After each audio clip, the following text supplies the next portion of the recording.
ಬುರುಡೆ ಅಂತ ಬುರುಡೆ ಅವ್ರದ್ದೇ ಬುರುಡೆ ಈಗ ಇಡಬೇಕಷ್ಟೇ. ಬುರುಡೆ ಅಂತ ಏನಿಲ್ಲ ಇಲ್ಲಿ. ಹೆಗಡೆ ಅವರು ಮತ್ತು ಸಣ್ಣ ದನಿಗಳು ನಮಗೆ ಏನಿದ್ರು ಏನೋ ಹೋದರೆ ನಮ್ಮ ತಂಗಿ ಮದುವೆಗೆ ಎಲ್ಲ ಹೋಗಿದ್ದೇವೆ, ಎಲ್ಲ ದುಡ್ಡು ಸೀರೆ ಎಲ್ಲ ಕೊಟ್ಟಿದ್ದಾರೆ, ನಮಗೆ ತುಂಬ ಹೆಲ್ಪ್ ಮಾಡಿದ್ದಾರೆ. ಬರೀ ಯೂಟ್ಯೂಬು, ಇನ್ಸ್ಟಾಗ್ರಾಮು, ಫೇಸ್ಬುಕ್ಕು ಎಲ್ಲ ತರ ನೋಡಿದ್ರು ಬರೀ ಇದೆ ಸುದ್ದಿ. ಸರ್, ಇವಾಗ ಇಲ್ಲಿ ಮಹಿಳೆಯರಿಗೆ ಸುರಕ್ಷತೆ ಇಲ್ಲ ಅಂತ ಹೇಳ್ತಾ ಇದ್ದಾರೆ. ಮಹಿಳೆಯರಿಗೆ ಸುರಕ್ಷತೆ ಒಬ್ಬೊಬ್ಬರು 12 ಗಂಟೆ 1 ಗಂಟೆಗೆ ಇಲ್ಲಿ ಮಹಿಳೆಯರು ತಿರುಗಾಡ್ತಾ ಇರ್ತಾರೆ, ಎಷ್ಟೆಷ್ಟು ದೂರದಿಂದ ಬರ್ತಾರೆ. ಏನಾಗಿದೆ ಇಲ್ಲಿ? ಸಂಜೆ 6 ಗಂಟೆ ನಾನು ಬಂದರೆ 6 ಗಂಟೆ ಬಂದರೆ 1 ಗಂಟೆ ತನಕ ನಾನು ಇಲ್ಲಿ ನನ್ನ ಡ್ಯೂಟಿ ಮುಗಿಸಿ ಫ್ರೆಂಡ್ಸ್ಗಳೆಲ್ಲ ಹತ್ರ ಮಾತಾಡಿ ನಮ್ಮ ದೇವಸ್ಥಾನದವರೆಲ್ಲ ಮಾತಾಡಿ ನಾವು ಮನೆಗೆ ಹೋಗ್ತಾ ಇದ್ದೇನೆ. ಒಬ್ಬೊಬ್ಬರು ಹೆಂಗಸರು ಹೇಳ್ತಾರೆ ಇಲ್ಲಿ ರೂಮು ಸಿಕ್ಕಿದೆ, ನಾವು ಲೇಡೀಸ್ ರೂಮಲ್ಲಿ ಇರ್ತೇವೆ, ನಮಗೆ ಏನು ಪ್ರಾಬ್ಲಮ್ ಆಗಲಿಲ್ಲ ಅಂತ ಹೇಳ್ತಾರೆ. ಸರ್ ನಮಸ್ತೆ, ತಮ್ಮ ಹೆಸರು? ನಮಸ್ತೆ, ಸಿನಪ್ಪ ಗೌಡ ಅಂತೇಳಿ. ತಾವು ಇಲ್ಲಿ ಸ್ಥಳೀಯರ ಸರ್? ಹೊರಗೆ ನಂದು ಇಲ್ಲಿಂದ 6 ಕಿಲೋಮೀಟ್ರ್, ಧರ್ಮಸ್ಥಳದಿಂದ 6 ಕಿಲೋಮೀಟ್ರ್. ನಾನು ಸಣ್ಣದಿಂದ 10 ವರ್ಷದಿಂದ ಧರ್ಮಸ್ಥಳ ಬಂದಿದ್ದೇನೆ, ಇಲ್ಲೇ ದುಡಿತಾ ಇದ್ದೇನೆ, ತುಂಬ ಕಷ್ಟದಲ್ಲಿದ್ದೆ. ಅಂದರೆ ದುಡಿತಾ ಇದ್ದೀನಿ ಅಂದರೆ ಕ್ಷೇತ್ರದ ಏನಾದರೂ?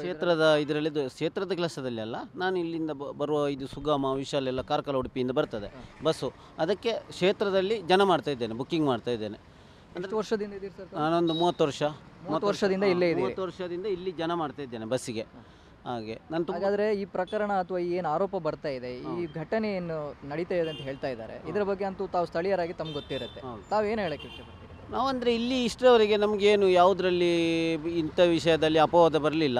ಮತ್ತು ಕ್ಷೇತ್ರದ ವಿಷಯದಲ್ಲಿ ಎಲ್ಲ ದನಿಗಳು, ನಮ್ಮ ಹೆಗಡೆಯವರು ಮತ್ತು ಸಣ್ಣ ದನಿಗಳು ನಮಗೆ ಏನಿದ್ರು ಏನೋ ಹೋದರೆ ನಮ್ಮ ತಂಗಿ ಮದುವೆಗೆ ಎಲ್ಲ ಹೋಗಿದ್ದೇವೆ, ಎಲ್ಲ ದುಡ್ಡು ಸೀರೆ ಎಲ್ಲ ಕೊಟ್ಟಿದ್ದಾರೆ, ನಮಗೆ ತುಂಬ ಹೆಲ್ಪ್ ಮಾಡಿದ್ದಾರೆ. ಏನಿಲ್ಲ ಅಂತ ಹೇಳಿದ್ರೆ ನಾವು ದೇವಸ್ಥಾನಕ್ಕೆ ಇಲ್ಲಿ ಯಾರು ಬಂದರೂ ಇಲ್ಲಿ ಒಂದು ಕರ್ಕೊಂಡು ಹೋಗೋಕ್ಕೆ ಹೆಲ್ಪ್ ಮಾಡ್ತಾರೆ. ಅಂದರೆ ಮತ್ತು ನಮಗೆ ಕ್ಷೇತ್ರದಿಂದ ತುಂಬ ಕಷ್ಟದಲ್ಲಿ ಮನೆಯಲ್ಲಿ ಏನಿರಲಿಲ್ಲ. ನಮ್ಮ ಮನೆಯಲ್ಲಿ ನಾನು 10 ವರ್ಷ ಇಲ್ಲಿ ಬರುವಾಗ ನಮ್ಮ ಮನೆಯಲ್ಲಿ ಏನಿರಲಿಲ್ಲ. ನಾವು ಇಲ್ಲಿ ಬಂದ ಮೇಲೆ ಎಲ್ಲ ಸ್ವಲ್ಪ ಅದು ಇದೆಲ್ಲ ಮಾಡಿ ಮತ್ತು ನಮ್ಮದು ಇಲ್ಲಿ ಏಜೆನ್ಸಿ ಎಲ್ಲ ಆಯಿತು ಬಸ್ಸಿದು, ಹಾಗೆಲ್ಲ ನಾವು ಸ್ವಲ್ಪ ಒಳ್ಳೆಯದರಲ್ಲಿ ಇದ್ದೇವೆ. ಹಾಗೆ ಮತ್ತು ಇನ್ನೊಬ್ಬರು ಹೇಳ್ತಾರೆ ಅಂತೇಳಿ ನಾವು ಅದನ್ನು ಯಾವುದು ಪ್ರೂಫ್ ಬೇಕಲ್ಲ. ಅಲ್ಲ ಸರ್, ಇವಾಗ ಇಲ್ಲಿ ಮಹಿಳೆಯರಿಗೆ ಸುರಕ್ಷತೆ ಇಲ್ಲ ಅಂತ ಹೇಳ್ತಾ ಇದ್ದಾರೆ. ಮಹಿಳೆಯರಿಗೆ ಸುರಕ್ಷತೆ ಒಬ್ಬೊಬ್ಬರು 12 ಗಂಟೆ 1 ಗಂಟೆಗೆ ಇಲ್ಲಿ ಮಹಿಳೆಯರು ತಿರುಗಾಡ್ತಾ ಇರ್ತಾರೆ, ಎಷ್ಟೆಷ್ಟು ದೂರದಿಂದ ಬರ್ತಾರೆ. ಏನಾಗಿದೆ ಇಲ್ಲಿ? ಈಗ ನಮ್ಮ ಊರಿನವರೇ ಇಲ್ಲದ್ರೆ ಬೇರೆ ಊರಿನವರು ಎಷ್ಟೆಷ್ಟು ದೂರದಿಂದ ಬರ್ತಾರೆ. ಏನಾಗಿದೆ ಇಷ್ಟವರೆಗೆ? ಅವನು ಏನೋ ಆಗಿದೆ ಅಂತೇಳಿ ಪ್ರೂಫ್ ತೋರಿಸಲಿ. ಇಲ್ಲ ಇಷ್ಟು ಮಧ್ಯರಾತ್ರಿ ಈಗ ಬರ್ತಾರೆ, ಈಗ ಇಷ್ಟು ಅಪಪ್ರಚಾರ ಇಲ್ಲಿ ಆಗಲಿಲ್ಲ, ಆದರೂ ಆಗಿದೆ ಅಂತ ಹೇಳಿದ್ರೆ ಮಧ್ಯರಾತ್ರಿ ತಿರುಗ್ತಾ ಇರ್ತಾರೆ ಒಬ್ಬೊಬ್ಬರು ಹೆಂಗಸರು. ಏನೋ ನಾವು ಬಂದಿದ್ದೇವೆ, ನಮಗೆ ಇಲ್ಲಿ ರೂಮ್ ಕೊಟ್ಟಿದ್ದಾರೆ, ಲೇಡೀಸ್ ರೂಮ್ ಕೊಟ್ಟಿದ್ದಾರೆ, ನಮಗೆ ಏನಾಗಲಿಲ್ಲ, ನಾವು ಆರಾಮ ಹೋಗ್ತಾ ಇದ್ದೇವೆ. ನಮ್ಮ ಬಸ್ಸಿನಲ್ಲಿ ಬಂದವರು ನಮಗೆ ಫೋನ್ ಮಾಡ್ತಾ ಇದ್ದಾರೆ, ನಾವು ಒಬ್ಬರೇ ಬಂದದ್ದು, ನಮ್ಮ ಬಸ್ಸಿನಲ್ಲಿ ನಾವು ಕಲಿಸಿದ ಮೇಲೆ ಅವ್ರು ಹೇಳ್ತಾರೆ ಧರ್ಮಸ್ಥಳ ಏನಾಗಲಿಲ್ಲ, ಧರ್ಮಸ್ಥಳ ಇದ್ದ ವ್ಯವಸ್ಥೆ ಎಲ್ಲಿ ಇರಲಿಲ್ಲ, ಒಂದು ಟಾಯ್ಲೆಟ್ಗೆ ದುಡ್ಡಿಲ್ಲ, ಫ್ರೀ ಇಲ್ಲಿ, ಮತ್ತು ಅನ್ನಪೂರ್ಣದಲ್ಲಿ ಊಟ ಇದೆ, 3 ಹೊತ್ತು ಊಟ ಇದೆ. ಮತ್ತು ನಾವು ಇಲ್ಲಿ 12 ಗಂಟೆ 1 ಗಂಟೆ ಬೆಳಿಗ್ಗೆವರೆಗೆ ತಿರುಗಿದ್ರು ಒಂದು ಚಾಪೆ ಕೊಡ್ತಾರೆ, ಇಲ್ಲ ಲೇಡೀಸ್ ರೂಮಲ್ಲಿ ಕೊಡ್ತಾರೆ. ಎಲ್ಲಿ ಇರುತ್ತೆ ಅದು? ಅಂದರೆ ಯಾವುದೇ ಅಡ್ಡಿ ಆತಂಕ ಇಲ್ಲ? ಯಾವುದೇ ಅಡ್ಡಿ ಆತಂಕ ಇಲ್ಲ, ಹೇಳುವವರು ಹೇಳ್ತಾರೆ. ಹಾಗೆ ಈ ಆರೋಪ ಏನು ಮಾಡ್ತಾರೆ ಇವಾಗ ಇಲ್ಲಿ ಕೆಲವೊಂದಿಷ್ಟು ಸ್ಥಳೀಯರೇ ಹೇಳ್ತಾ ಇದ್ದಾರೆ ಇದ್ರ ಬಗ್ಗೆ. ಆರೋಪ ಮಾಡೋರು ಸ್ಥಳೀಯರೇ ಆಗಿರ್ತಾರೆ, ನಿಮಗೂ ಗೊತ್ತಿದೆ. ಅಂದರೆ ಇವಾಗ ನಿಮಗೆಲ್ಲ ನೀವು ಸ್ಥಳೀಯರಾಗಿ ನಿಮ್ಗೆ ಗೊತ್ತಿರುತ್ತೆ ಇಲ್ಲಿ ವಾಸ್ತವ ಏನಂತ. ಹೌದು.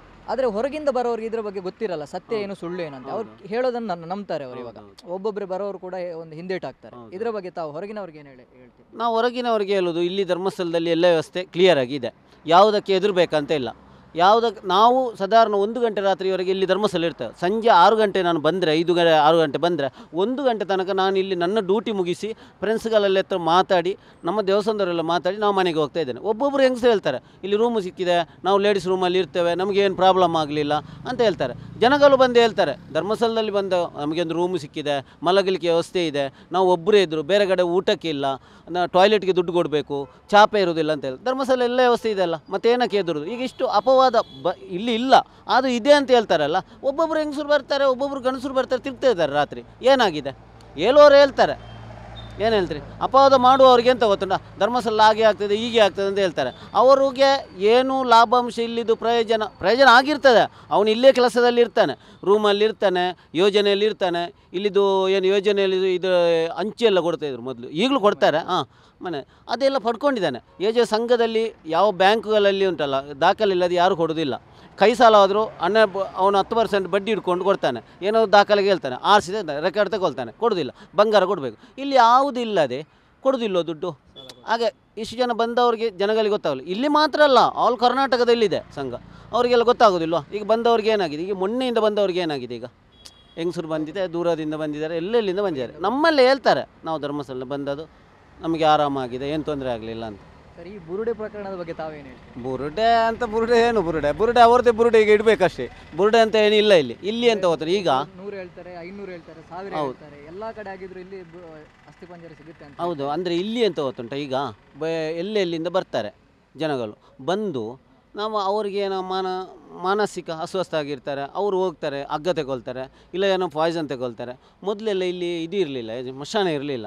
ಆವಾಗ ಎಂತ ಗೊತ್ತುಂಟ, ಅಲ್ಲೇ ಎಲ್ಲಿ ಇರುತ್ತೋ ಅಲ್ಲಿ ಸ್ವಲ್ಪ ಸೈಡಲ್ಲಿ, ಅಂದರೆ ರೋಡ್ ಸೈಡಲ್ಲಿ ಅಲ್ಲ, ದೇವಸ್ಥಾನ ಹತ್ತಿರ ದೂರದಿಂದ ಅದನ್ನು ಅಗ್ದು ಅವರಿಗೆ ಒಂದು ವ್ಯವಸ್ಥೆ ಮಾಡುವಂಥ ಕ್ರಮ ಇತ್ತು.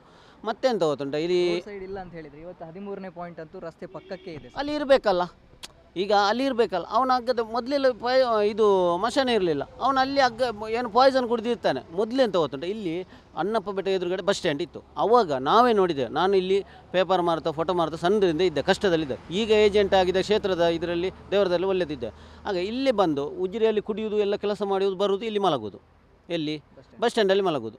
ಬೆಳಿಗ್ಗೆ ಅವನ ಬ್ಯಾಗಲ್ಲಿ ಪಾಯ್ಸನ್ ಇರ್ತದೆ, ಅದನ್ನು ಕುಡಿತಾನೆ, ಮಲಗ್ತಾನೆ. ಬೆಳಿಗ್ಗೆ ಅವನು ಹೋಗಿರ್ತಾನೆ, ಅವನಿಗೆ ಗೊತ್ತೇ ಆಗೋದಿಲ್ಲ. ಯಾರಂತ ವಾರಸುದಾರರು ಇದ್ದರೆ ವ್ಯವಸ್ಥೆ ಮಾಡ್ತಾರೆ, ಪೊಲೀಸ್ ಕರೀತಾರೆ, ಪಂಚಾಯತ್ ಇರ್ತಾರೆ. ಇಲ್ಲದ್ರೆ ಏನಿಲ್ಲ, ಅವನಲ್ಲಿ ಮತ್ತೆಂತ ಮಾಡೋದು, ಅವನನ್ನು ಯಾವುದು ವಾರಿಸಿಲ್ಲ ಅಂದರೆ, ವಾರಸುದಾರರು ಇಲ್ಲ ಅಂದರೆ ಎಂತ ಮಾಡೋದು ಅಂತ ಎಷ್ಟೋ ಇದೆ. ಅಲ್ಲಿ ಮಂಟಪ ಇದೆ ದ್ವಾರದ ಹತ್ರ, ಅಲ್ಲಿ ಮಲಗೋದು. ಅದಕ್ಕೆ ಈಗೆಲ್ಲ ಬೇಲಿ ಮಾಡಿದರು. ಇದೇ ಥರ ಸಾಯುವುದು, ಕುಡಿಯುವುದು, ಇದೇ ಥರ. ಹಾಗೆ ಮತ್ತು ಪ್ರಕರಣನೇ ಒಂದು ದಾರಿ ತಪ್ಪಿತಾ ಇದೆ ಅಥವಾ ಷಡ್ಯಂತ್ರ ನಡೀತಾ ಇದೆ ಅಂತ ಹೇಳ್ತೀರಾ? ಷಡ್ಯಂತ್ರ ಅಂದರೆ ಇಲ್ಲಿಗೆ ಇರೋದ ಅಂದರೆ ಧರ್ಮಸ್ಥಳದಲ್ಲಿ ಅವರಿಗೆ ಏನು ಆಗಿಲ್ಲ ಅಂದರೆ ಇಲ್ಲಿಂದ ಲಾಭ ಪಡ್ಕೊಂಡಿದ್ದಾರೆ. ಆದರೂ ಅವರಿಗೆ ಒಂದು ಇರೋದಂತ ಇರ್ತದೆ. ಬೇರೆ ಕಡೆಯಿಂದ ಇನ್ನೂ ಹೆಚ್ಚು ಲಾಭ ಬರ್ತಾ ಇದೆ ಅವರಿಗೆ. ಬೇರೆ ಕಡೆಯಿಂದ ಅಂದರೆ ಇದೆಲ್ಲ ಪ್ರಚಾರ ಮಾಡಿದ್ರೆ ಜಾಸ್ತಿ ಬರ್ತದೆ ಅವರಿಗೆ, ದುಡ್ಡು ಅದು ಇದೆಲ್ಲ ಬರ್ತದಲ್ಲ. ಈಗ ಲಾಭ ಇಲ್ಲದೆ ಯಾರಾದರೂ ಇದು ಮಾಡ್ತಾರಾ? ಯಾರೇ ಆಗಲಿ, ಈಗ ನಾನೇ ಆಗಲಿ 10 ಪೈಸೆ ಲಾಭ ಇಲ್ಲದೆ ಏನು ಮಾಡ್ತೇನಾ? ಅದೇ ಹೇಳಿದ್ದು, ಲಾಭ ಇದೆ ಮಾಡ್ತಾರೆ.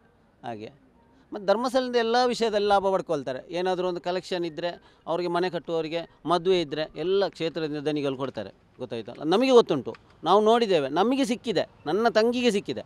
ಹಾಗೆ ಒಟ್ಟಾರೆಯಾಗಿ ಯಾರು ಹೊರಗಿಂದ ಬರೋರು ಕೂಡ ಯಾವುದೇ ಅಂಜಿಕೆ ಇಲ್ಲದೆ ಬರ್ಬೋದು. ಇಲ್ಲಿ ಬರ್ಬೋದು, ಇಲ್ಲಿ ಯಾವುದಕ್ಕೆ ಅಂಜಿ ನಾವು ಇದ್ದೇವೆ. ನಾನು 1 ಗಂಟೆ 2 ಗಂಟೆ ಒಮ್ಮೊಮ್ಮೆ ಆಗ್ತದೆ ಮನೆಗೆ ಹೋಗುವಾಗ. ಊಟ ಮಾಡಿ ಇಲ್ಲಿ ದೇವಸ್ಥಾನ ಇದು ಜನ ಇಲ್ಲ ಅಂದರೆ 1-2 ಸೀಟ್ ಆದರೂ ನಾನು ಡೈಲಿ ಅಂದರೆ ಇಲ್ಲಿ ಒಬ್ಬೊಬ್ಬರು ಹೆಂಗಸರು ಬುಕ್ ಮಾಡ್ತಾರೆ. ನಮಗೆ ಅಂದರೆ ಇಲ್ಲಿ ಸಣ್ಣದಿದ್ದೇವೆ, ಇಲ್ಲಿದ್ದು ಪರಿಸ್ಥಿತಿ ಗೊತ್ತಿದೆ ಹೇಗೆ ಅಂತ ಅವ್ರು ಎದುರ್ಕೊಳ್ತಾರೆ. ಎಂತ ನಾವು ಒಬ್ಬರು ಬಂದಿದ್ದೇವೆ, ಏನೇ ಹೋಗ್ಬೋದಾ ಸರ್ ಬಸ್ಸಿಗೆ? ಇಲ್ಲ ನಾವು ಇದ್ದೇವೆ ಅಮ್ಮ, 12 ಗಂಟೆ ತನಕ ನಾನು ಗೇಟಲ್ಲಿ 12 ಗಂಟೆ ತನಕ ಮಾಮೂಲಿ ಇರ್ತದೆ ನಮ್ಮ ಗಾಡಿ. 12 ಗಂಟೆ ತನಕ ನಾನು ಇರ್ತೇನೆ. 1 ಗಂಟೆ ಆದರೂ ಬಸ್ ಬರುವಾಗ ಒಮ್ಮೊಮ್ಮೆ ಪಂಚರ್ ಆಗಿರ್ತದೆ, ಏನಾದರೂ ಬಸ್ ಪ್ರಾಬ್ಲಮ್ ಆಗಿರ್ತದೆ. ಆವಾಗ ನಾವೆಂತ ಮಾಡ್ತೇವೆ, ಇಲ್ಲಿ ನಿಂತಿರ್ತೇವೆ, ಅವರನ್ನು ಕಲಿಸಿ ಹೋಗ್ತೇವೆ. ಆವಾಗ ನಾವು ಮತ್ತೆ ಮಾತಾಡಿ ಅವರು ಪ್ರಿನ್ಸಿಪಲ್ ಎಲ್ಲ ಮಾತಾಡಿ ಅವರನ್ನು ಬಸ್ಸಿಗೆ ಹತ್ತಿಸಿ ಎಲ್ಲ ಹೋಗ್ತೇವೆ. ಅವರು ಮತ್ತೆ ನಮಗೆ ಫೋನ್ ಮಾಡ್ತಾರೆ, ನಾವು ಇಷ್ಟು ಒಳ್ಳೆಯವರು ಇದ್ದಾರೆ ಧರ್ಮಸ್ಥಳದಲ್ಲಿ, ನಾವು ಒಬ್ಬೊಬ್ಬರು ಹೆಂಗಸರು ಅಂದರೆ ನಾವು ರಾತ್ರಿ ಹೋಗು ಎದುರ್ಕೊಂಡು ಮಾತು ಕೇಳಿ ಅದಕ್ಕೆ ಎಲ್ಲ ಹೇಳುವವರು ಇರ್ತಾರಲ್ಲ ಅದಕ್ಕೆ. ಸರ್ ನಮಸ್ತೆ ಸರ್, ಎಲ್ಲಿಂದ ಬಂದಿದ್ದೀರಿ? ಸರ್ ಮೈಸೂರಿಂದ ಸರ್, ಮೈಸೂರು ಜಿಲ್ಲೆ. ದರ್ಶನ ಮುಗಿಸ್ಕೊಂಡು ಬರ್ತಾ ಇದ್ದೀರಾ ಅಥವಾ ಸರ್ ಇವಾಗ ದರ್ಶನಕ್ಕೆ ಹೋಗ್ತಿರೋದು ಸರ್. ಸರ್ ಎಷ್ಟು ವರ್ಷದಿಂದ ಬರ್ತಾ ಇದ್ದೀರಿ? ಸರ್ ಸರಿಸುಮಾರು ಒಂದು 25 ವರ್ಷದಿಂದ ಬರ್ತಾ ಇರೋದು ಸರ್. 25 ವರ್ಷದಿಂದ. ಸರ್ 25 ವರ್ಷದಿಂದ ಧರ್ಮಸ್ಥಳಕ್ಕೆ ಬರ್ತಾ ಇದ್ದೀರಿ. ಸದ್ಯ ಏನೊಂದು ಪ್ರಕರಣ ನಡೀತಾ ಇದೆ, ಆರೋಪ ನಡೀತಾ ಇದೆ, ಇದ್ರ ಬಗ್ಗೆ ತಾವು ಭಕ್ತರಾಗಿ ಏನು ಹೇಳ್ತೀರಿ? ಸರ್ ಇತ್ತೀಚಿನ ಮಾಧ್ಯಮಗಳಲ್ಲಿ ನಾವು ನೋಡ್ತಿದ್ದೀವಿ, ನೀವು ನೋಡ್ತಿದ್ದೀರಾ, ಯಾರ್ಯಾರು ಇಲ್ದಿರೋದು ಊಹಾಪೋಹನ ಎಲ್ಲ ಆಗ್ತಾರೆ ಸರ್. ಅಷ್ಟು ವರ್ಷದಿಂದ ಬೆಳಕಿಗೆ ಬರ್ದಿರೋದು ಇವಾಗ ಬೆಳಕಿಗೆ ಬರ್ತಾಯಿತ್ತು ಅಂದರೆ ಇನ್ನು ಮುಂದೆ ಕಾರ್ಯದ ಹೆಂಗಿರಬೇಕು, ಅಥವಾ ಯಾರ್ಯಾರು ಪ್ರಭಾವಿ ನಾಯಕರು ಇದ್ದಾರೋ ಅಂತ ಅದು ಗೊತ್ತಾಯ್ತಲ್ಲ. ಬರೀ ಯೂಟ್ಯೂಬು, ಇನ್ಸ್ಟಾಗ್ರಾಮು, ಫೇಸ್ಬುಕ್ಕು ಎಲ್ಲ ಥರ ನೋಡಿದ್ರು ಬರೀ ಇದೆ ಸುದ್ದಿ. ತಲೆ ಬುಡೆ, ಆಸ್ತಿ, ಈ ಆಸ್ತಿ ಅಂತ ಹೇಳಿದ್ರೆ ಸರ್. ಎಷ್ಟೋ ಜನ ಈಗ ಊರಿಂದ ಬಂದಿರ್ತಿದ್ದಾರೆ. ಈಗ ಕಾಸಿದ್ದವರು ಕಾಶಿಗೆ ಹೋಗೋಕ್ಕಾಗಲ್ಲ. ಇಲ್ಲಿ ಮುಕ್ತಿ ಪಡೆಯಂಥ ಎಷ್ಟೋ ಜನಗಳು ಹಣಕಾಸು ತೊಂದರೆ ಇರೋರು ಬರ್ಬೋದು, ಬಂದಾಗ ಆಚಾರದ ಘಟನೆಗಳಾಗಿರ್ಬೋದು, ತುಂಬ ವಯಸ್ಸಾದವರು ಮುಕ್ತಿ ತಗೊಳ್ಳೋಕ್ಕೋಸ್ಕರ ಬರ್ಬೋದು, ಅವು ಆಗಿರ್ಬೋದು ಅಂತ ಅನಿಸುತ್ತೆ ಸರ್ ಕೆಲವು ಟೈಮಲ್ಲಿ. ಸರ್ ಇವಾಗ ತಾವು ಮೈಸೂರಿಂದ ಬಂದಿದ್ದೀರಿ.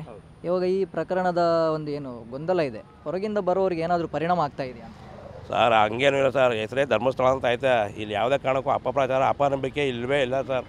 ನಂಬಿಕೆ ಆಗಿರೋಂಥ ಶ್ರೀ ಮಂಜುನಾಥನ ಸ್ಥಳ. ಇಲ್ಲಿ ಯಾರೋ ಬೇರೆಯವರೆಲ್ಲ ಅಪಪ್ರಚಾರ ಮಾಡ್ತಾರೆ. ಅಂಥದ್ದೇನೋ ದುರ್ಘಟನೆಗಳು ನಡೆದಿಲ್ಲ, ಅಕಸ್ಮಾತ್ ನಡೆದಿದ್ರೆ ತಪ್ಪಿತಸ್ಥರಿಗೆ ಶಿಕ್ಷೆ ಆಗಲಿ. ಇಷ್ಟು ದೊಡ್ಡ ಹಿಂದೂ ಧಾರ್ಮಿಕ ಕ್ಷೇತ್ರದ ಮೇಲೆ ಒಂದು ಷಡ್ಯಂತ್ರ ನಡೀತಾ ಇದೆ, ದಾಳಿ ನಡೀತಾ ಇದೆ ಸರ್. ಭಕ್ತರಾಗಿ ತಾವು ಒಬ್ಬ ಹಿಂದೂವಾಗಿ ಏನು ಹೇಳ್ತೀವಿ ಸರ್? ಯಾವುದೇ ಕಾರಣಕ್ಕೂ ಅಷ್ಟೇ ಸರ್, ನಾನೊಬ್ಬ ಹಿಂದೂ ಆಗಿದೆ ಹೇಳೋದಂದ್ರಪ್ಪ ಅಂದ್ರೆ ಭಕ್ತರ ಷಡ್ಯಂತ್ರಕ್ಕೆ ದೇವರ ಯಾರೂ ಮನ್ನಣೆ ಕೊಡಲೇಬಾರದು. ಭಕ್ತರು ಭಕ್ತರಾಗಿರಬೇಕು, ಹಿಂದೂಗಳೇ ಆಗಿರ್ಬೇಕು ಸರ್. ಬೇರೆ ಯಾವುದೋ ಊಹಾಪೋಹಗಳೆಲ್ಲ ತಲೆ ಕೆಡಿಸ್ಕೊಂಡು ಆಮೇಲೆ ಭಕ್ತರ ಮೇಲೆ ಅದು ಇದು ಆಮೇಲೆ ಟ್ರಸ್ಟ್ ಮೇಲೆ ಅದು ಇದು, ಆಮೇಲೆ ಧರ್ಮಸ್ಥಳ ಬಂದಿರ್ತಾರೆ ಟ್ರಸ್ಟ್ ಮೇಲೆ ಅಪನಂಬಿಕೆ ಅದೆಲ್ಲ ಇಟ್ಕೊಬಾರ್ದು ಸರ್. ಭಕ್ತಿಯಿಂದ ಬರಬೇಕು, ಶಿವನ ದರ್ಶನ ಮಾಡಬೇಕು, ಹೋಯ್ತಾ ಇರ್ಬೇಕು ಸರ್. ನಮ್ಮ ಕಷ್ಟ ನಿವಾರಣೆ ಆಗೋಕ್ಕೋಸ್ಕರ ಧರ್ಮಸ್ಥಳಕ್ಕೆ ಬರ್ತಾರೆ ಸರ್. ನಂಬಿಕೆ ಆವಾಗಲಿಂದ ಆಗೈತೆ, ಎಷ್ಟೋ ಶತಮಾನಗಳಿಂದ ಆಗೈತೆ. ಅದರಲ್ಲಿ ಇವಾಗ ಯಾರೋ ಬಂದಾಗ ಇವು ಅಪಪ್ರಚಾರ ಮಾಡ್ತಾರೆ ಅಂದ್ರೆ ಸರ್ ಅದು ನಮ್ಮ ಕೈಲಿ ಇಲ್ಲ ಸರ್. ನೋಡೋದ ಕಾನೂನು ಎಲ್ಲ ಇದೆ, ನೋಡೋದ ಸರ್. ಸರ್ ತಾವು ಇವತ್ತೇನು ಗೆಳೆಯರ ಜೊತೆ ಬಂದಿದ್ದೀರಿ, ಕುಟುಂಬ ಸಮೇತರಾಗಿ ಬಂದಿದ್ದೀರಿ? ಹೌದು ಸರ್, ಕುಟುಂಬ ಸಮೇತ ಸರ್. ಇವಾಗ ಬಂದಿರೋದು ಏನಪ್ಪ ಅಂದರೆ ಒಂದು ಫ್ರೆಂಡ್ಸು ಒಂದು ಟ್ರಿಪ್ ಅಂತ ಹಾಕೊಂಡ್ಬಂದಿರೋ ಸರ್. ಇನ್ನು ಪ್ರತಿ ವರ್ಷ ಫ್ಯಾಮಿಲಿನೂ ಕರ್ಕೊಂಡ್ಬರ್ತೀವಿ ಸರ್. ಹೌದು ಸರ್, ತಾವು ಕುಟುಂಬ ಸಮೇತರಾಗಿ ಬಂದಿದ್ದೀರಿ. ಇಲ್ಲಿ ಮಹಿಳೆಯರಿಗೆ ಸುರಕ್ಷತೆ ಇಲ್ಲ ಅಂತ ಒಂದು ಈ ಸದ್ಯ ಅದು ಒಂದು ಆರೋಪ ಬರ್ತಾ ಇದೆ, ಇದರ ಬಗ್ಗೆ ತಮ್ಮ ಅಭಿಪ್ರಾಯ? ಸರ್, ಮಹಿಳೆಯರಿಗೆ ಸುರಕ್ಷತೆ ಇಲ್ಲ ಅಂತ ನಾವು ಹೇಳೋಕ್ಕೆ ಬರಲ್ಲ ಸರ್. ಈಗ ಉದಾಹರಣೆ ಸರ್, ಮಹಿಳೆಯರು ಸುರಕ್ಷತೆ ಆಗಬೇಕು ಅಂದರೆ ಸರ್, ಈಗ ನಾನು ಉದಾಹರಣೆಗೆ ನಾನೊಬ್ಬ ಸಂಸಾರಿಕ, ನಾನು ಒಂದು ಉದಾಹರಣೆಗೆ ನಮ್ಮ ಪತ್ನಿ ಜೊತೆ ನಾನು ಇರ್ತೀನಿ, ನಮ್ಮ ಮಿಸ್ಸಸ್ ಜೊತೆ ಅಕ್ಕ ತಂಗಿರ ಜೊತೆ ನಾನು ಇರ್ತೀನಿ. ಅವ್ರು ಯಾರು ಇರೋ ಅಂದಾಗ ಸರ್ ಅಸುರಕ್ಷಿತ ಆಗಿರ್ತದೆ ಅದು. ಸುರಕ್ಷಿತ ಏನಪ್ಪ ಅಂದರೆ ನಾವೇ, ಈಗ ಒಂದು ಕಾಡು ಕಾಯೋರು ನಾವೇ ಆಗಿರ್ಬೇಕಾದ್ರೆ ಅವ್ರನ್ನ ಸುರಕ್ಷಿತವಾಗಿ ಕಾಪಾಡಬೇಕು ನಾವು ಅವ್ರನ್ನ. ಅದರಿಂದ ಹೆಚ್ಚಿನ ಸೌಲಭ್ಯ ಇದ್ರೆ ಬೇಕಾದ್ರೆ ಕೇಳ್ಬೋದು ಸರ್ ಅದನ್ನು. ನಮಗೆ ಯಾವತ್ತಾದ್ರೂ ಅಂಥ ಒಂದು ಅನುಭವ ಏನಾದರೂ ಆಗಿದೆ ಸರ್, ಸುರಕ್ಷತೆ ಇಲ್ಲ ಅಂತ ಏನಾದರೂ? ಇಲ್ಲ ಸರ್, ಸುರಕ್ಷತೆ ಎಲ್ಲ ಚೆನ್ನಾಗೈತೆ ಸರ್. ಈಗ ನೇತ್ರಾವತಿ ನದಿ ನೀರು ಚೆನ್ನಾಗಿ ಮಾಡವ್ರೆ, ಮುಂದ್ಗಡೆ ಮುಳುಗಡೆ ಹಳ್ಳ ಗಿಳ್ಳೆ ಎಲ್ಲ ಐತೆ ಅಂದ್ಬಿಟ್ಟು ಅದಕ್ಕೆಲ್ಲ ಸುರಕ್ಷತೆ ಕಾಪಾಡ್ಕೊಂಡವ್ರೆ. ಆಮೇಲೆ ಹೇಳ್ತಾರೆ ಇಲ್ಲ ಬಾತ್ರೂಮ್ದು ಅದು ಇದು ಅಂತಾರೆ. ನಮ್ಮ ಸ್ವಚ್ಛತೆ ನಾವು ಕಾಪಾಡ್ಕೋಬೇಕು ಸರ್. ಈಗ ಸುರಕ್ಷತೆ ಯಾರಪ್ಪ ಅಂದರೆ ನಮ್ಮ ಸ್ವಚ್ಛತೆ ನಾವೇ ಕಾಪಾಡ್ಕೋಬೇಕು, ಆವಾಗ ಸುರಕ್ಷತೆ ಕೊಡಲಿಕ್ಕೆ ಬರೋಲ್ಲ. ಈಗ ಉದಾಹರಣೆಗೆ ಕಾಲೇಜ್ ಸ್ಟೂಡೆಂಟಲ್ಲಿ ಯಾವುದೋ ಒಂದು ಟ್ರಿಪ್ಗೋಸ್ಕರ ಬಂದಿರ್ತಾರೆ, ಅಲ್ಲಿ ಈಗ ನೀವು ಮಾಧ್ಯಮದಲ್ಲಿ ನೋಡ್ತಾ ಇರ್ಬೋದು ಸರ್. ಇವಾಗ ಇತ್ತೀಚಿನ ಬೆಳವಣಿಗೆಗಳಲ್ಲಿ ಫೇಸ್ಬುಕ್ಕು ಇನ್ಸ್ಟಾಗ್ರಾಮಿಂದ ಎಷ್ಟೋ ಯುವ ಜನ ಸಮೂಹ ಅಂಥ ತೊಂದರೆಗಳು ತಿಳ್ತಾ ಇದ್ದಾರೆ. ಅವ್ರು ಏನು ಮಾಡ್ತಾರೆ, ದೇವಸ್ಥಾನ ಟ್ರಿಪ್ಪು ಅಂತ ಬರ್ತಾರೆ. ಇವು ಕೆಲವರಿಂದ ಈ ಕ್ಷೇತ್ರಕ್ಕೆ ಧಕ್ಕೆ ಹಾಕೋದು ಬೇಡಿ. ಅದನ್ನು ದಯವಿಟ್ಟು ನೀವು ಮಾಧ್ಯಮ ಮುಖಾಂತರ ತಿಳಿತೀರಿ, ಇನ್ನೂ ಒಳ್ಳೆಯದು ಸರ್. ಟಿವಿ ವಿಕ್ರಮ, ದೇಶ ನಿಮ್ಮ ಕೈಯಲ್ಲಿ. ಈ ಕಾರ್ಯಕ್ರಮ ನಿಮಗೆ ಇಷ್ಟ ಆಗಿದ್ದಲ್ಲಿ ಲೈಕ್, ಶೇರ್ ಹಾಗೂ ಕಮೆಂಟ್ ಮಾಡಿ. ಟಿವಿ ವಿಕ್ರಮದ ಕಾರ್ಯಕ್ರಮಗಳನ್ನು ನಿರಂತರವಾಗಿ ವೀಕ್ಷಿಸಲು ಸಬ್ಸ್ಕ್ರೈಬ್ ಮಾಡಿ, ಬೆಲ್ ಐಕನ್ ಒತ್ತಿ.